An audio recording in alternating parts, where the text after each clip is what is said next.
The first time I realized Emma had betrayed me, I felt my stomach twist like I'd swallowed something sharp. She had told Daniel about the nights I couldn't sleep, the mornings I cried on the phone to her, the secrets I begged her to keep. And now, Daniel was back in my life, standing in the rain outside my flat in London, as if nothing had broken us in the first place. My chest felt heavy. The only person I trusted most had handed him the keys to my pain. I didn't open the door to Daniel. I just stood frozen, watching him through the glass as the rain ran down his face. My phone buzzed, and I saw Emma's name flash. My heart pounded because I knew. I knew she had told him everything. The only way he could be here, at this exact time, was if she had guided him. I felt anger rise, but also fear, because Emma wasn't just my friend. She was the only person I thought I could lean on. Now she had made me weak in front of the one person I wanted gone from my life. The next morning, Emma showed up at my door with coffee, like nothing had happened. She smiled and said, "You need to talk to him." I stared at her, stunned, because it felt like she was living in another world where betrayal didn't matter. I asked her why she thought she had the right to involve herself. She just shrugged and said, "I want what's best for you." But her eyes gave her away. They were sharp, calculating. For the first time in years, I realized she wasn't here for me. She was here for her own reasons. I tried to avoid both of them. Work became my escape. I stayed late at the office, even when Maya, my coworker, noticed and teased me for it. She asked why I looked so tense. I almost told her the whole truth, but I stopped myself. I didn't want another person to know how badly I was unraveling. But when I left the office that night, I saw Daniel waiting across the street. My stomach flipped, and I knew Emma must have told him where I worked too. The walls were closing in, and it was her hand pushing them. I confronted Emma that night. I told her I knew she had told Daniel everything, even where I worked. She didn't deny it. Instead, she leaned back in her chair and said, "He still loves you. You just don't see it." I felt my hand shake. I shouted at her that love doesn't look like this, that love doesn't use betrayal as a gift. But she only smiled, and it was the kind of smile that felt dangerous. I realized she wasn't my confidant anymore. She was my enemy, hiding under the mask of a friend. The more I tried to pull away, the tighter Emma's grip seemed to get. She kept calling, kept showing up, acting like she knew what was best. But now, every word from her mouth sounded like poison. I started noticing how she twisted my sentences, how she used my pain like it was her own weapon. When Daniel appeared again outside my flat, I didn't even look at him. I looked at the shadows, wondering if Emma was hiding there, watching, making sure her plan worked. I decided to test Emma. I told her a lie. I said I was going to visit my parents in Brighton for the weekend. I wanted to see what would happen. Sure enough, 2 days later, Daniel texted me, "Hope the train wasn't too crowded." My chest dropped. It was her. She had told him. She couldn't help herself. It was like she wanted him to be inside my life, no matter how much I fought against it. That was the moment I knew this wasn't just betrayal. It was obsession. I started writing everything down in a notebook. What Emma said, when she appeared, the things Daniel suddenly knew. It felt like building a case. Maya noticed me scribbling during lunch and joked that I was writing a novel. I didn't laugh. I couldn't. Because what I was really doing was trying to hold on to my sanity. If I didn't track it, I would lose myself to Emma's games. But the more I wrote, the more I realized she had been pulling strings for months, maybe longer. That night, I went to the pub to clear my head. Mr. Clark, the owner, poured me a pint and asked why I looked so worn out. I almost told him, but I stopped. People wouldn't understand unless they lived it. Then I saw Sarah, Emma's cousin. She came over and whispered, She's not who you think she is. My pulse spiked.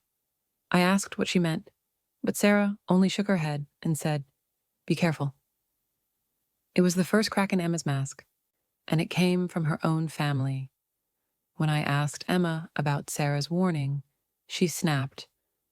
Her voice turned sharp, nothing like the calm friend I once knew. She told me Sarah was jealous, that Sarah wanted to turn me against her. But something inside me shifted. I finally saw Emma for what she was. Not a confidant, not a savior, but someone who needed me broken so she could keep control. I told her to stay away from me. She didn't move, didn't flinch. She just smiled again, like she knew I couldn't escape. After that night, I avoided Emma completely. I blocked her number, ignored her knocks at my door, and even changed my usual routes around the city. But she found new ways to slip in.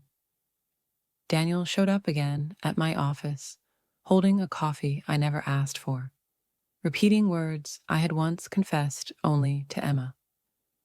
That was when I realized she was feeding him my life in real time. I wasn't just betrayed. I was trapped inside her plan. I begged Maya to walk with me after work because I didn't feel safe alone anymore. As we crossed the bridge, I told her parts of the truth, that someone close had been leaking my secrets. Maya listened, wide-eyed, but before I could say the name, she spotted Emma waiting at the end of the bridge.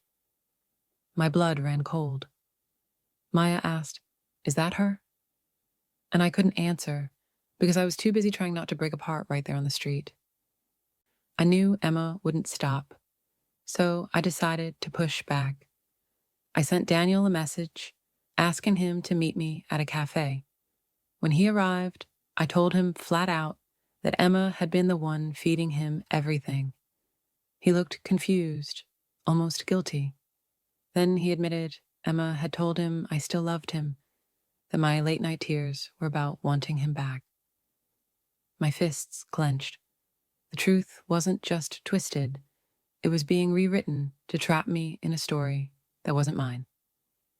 I left the cafe shaking, but instead of relief, I felt hunted. Emma appeared outside, leaning against the wall as if she had been waiting the whole time. She didn't even look guilty, just calm, collected, like everything was happening exactly as she planned. She whispered, "He still loves you," as I passed, and I nearly screamed. My life wasn't mine anymore. Every move I made was being directed by her hands, and I didn't know how to fight it. That night, I wrote in my notebook until my hand cramped. I wrote down every manipulation, every twist, every way she had broken my trust. I wrote until the words blurred. And as I looked at the messy pages, I realized this wasn't just about Emma and Daniel anymore. This was about me taking back control. If Emma wanted a game, then I had to stop being her piece on the board. I had to become the one moving the pieces. I started by cutting off all the easy paths. I changed my phone number, left social media, and told work not to let anyone wait for me at the door. But Emma was clever. She didn't stop. Instead, Daniel kept showing up with new details about me, things I had only thought, never said aloud. That's when I realized she wasn't just repeating my words. She was shaping Daniel with them, using him as her voice to keep me trapped. I went back to Sarah, Emma's cousin. I needed answers. She sighed, saying she had warned me once. Then she told me Emma had always had this pattern, getting close to someone, learning their weaknesses, and then pulling strings until they broke. Sarah said she didn't know why Emma wanted me and Daniel back together, but she was certain it wasn't love. Her words hit me like a hammer. Emma didn't want to help me. She wanted to own me. Armed with Sarah's warning, I decided to set a trap. I told Emma a new secret, one that wasn't true, that I was moving to Manchester for a new job. Then I waited. 2 days later, Daniel showed up at my flat, shouting about why I would leave without telling him. My chest burned with both rage and relief. It worked. I had proof. Emma was still feeding him everything, even lies. I confronted Emma with the trap. I told her I knew she had repeated my fake secret to Daniel. For the first time, her smile cracked, just for a second. Then she leaned forward and whispered, "Because you still need him." My throat tightened. She wasn't shaken. She wasn't sorry. She was convinced she knew me better than I knew myself. That was more terrifying than all the spying, because in her eyes, betrayal wasn't betrayal. It was love, twisted into control. I left her there and walked straight into the night air, heart racing. For the first time, I felt stronger than her, but also more afraid. If she could twist lies into truth, what else was she capable of? I realized this wasn't just about stopping her, it was about surviving her. The story wasn't finished, it was just beginning, and I had no idea how dark it could still get. Days passed, and the silence from Emma felt worse than her constant presence. I kept waiting for her to strike again. Then, one evening, Daniel knocked on my door, holding an old photo of us that I had thrown away years ago. My stomach dropped. He said Emma gave it to him, saying I kept it close. It wasn't just lies anymore. She was rewriting my history, giving him proof that didn't belong to me. I tore the photo from his hands and slammed the door. My breathing was uneven, and I felt cornered in my own home. I pulled out the notebook again, but this time I added drawings, maps of where Emma appeared, circles of times she contacted Daniel, arrows showing how she controlled the story. My pages started looking like a crime board, and maybe that's what this was. A crime of trust, a crime of control. The next morning, Maya noticed the circles under my eyes. She begged me to take a break, to breathe, to stop obsessing. I wanted to tell her she didn't understand, but I stayed quiet. Then she said something that froze me.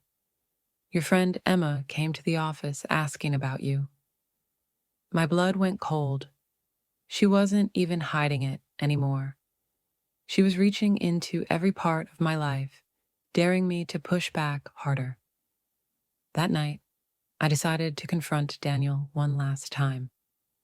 I told him flat out, if he wanted me back, he had to see the truth. That Emma wasn't helping, she was controlling.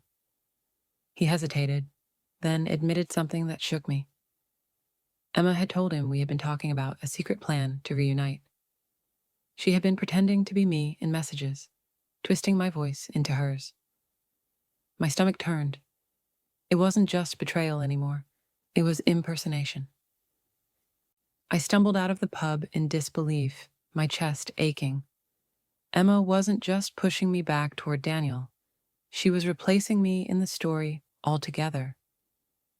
If she could mimic my voice, hand over my secrets, rewrite my past, then what part of me was even mine anymore?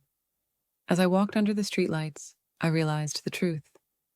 Emma didn't just want to reunite me with Daniel. She wanted to erase me and write her own version of who I was. I decided I couldn't play defense anymore. I wrote Emma a message asking to meet, but this time it was on my terms. I chose a quiet park on the edge of London, far from our usual places. When she arrived, she looked calm, almost excited, like she thought I was finally giving in. I told her straight, "You don't own me." For the first time, her face twitched. She didn't like being told no. Emma laughed softly, shaking her head as if I were a child throwing a tantrum. She said Daniel and I were meant to be, that she was just speeding up what I was too scared to admit. My hands clenched, but I held my ground. I told her I had proof, my notebook, my lies she spread, the fake messages. For the first time, I saw her confidence crack. The laugh slipped, her eyes narrowed, cold and sharp. Instead of denying it, Emma leaned in and whispered, "You can't stop me. Even if you burn it all, Daniel believes me more than you." My stomach turned, but I realized something in that moment. She needed me to fight. Without me, her story fell apart. I didn't shout. I didn't argue. I just turned and walked away, leaving her words hanging in the cold night air. For the first time, I felt like I had taken something back. In the following days, Daniel tried to reach me again, but I stayed silent. Maya noticed I seemed lighter, though still wary. I showed her the notebook, every page, every pattern. She stared at it for a long time and then said, "You need to let people see this." Her words planted something inside me, an idea.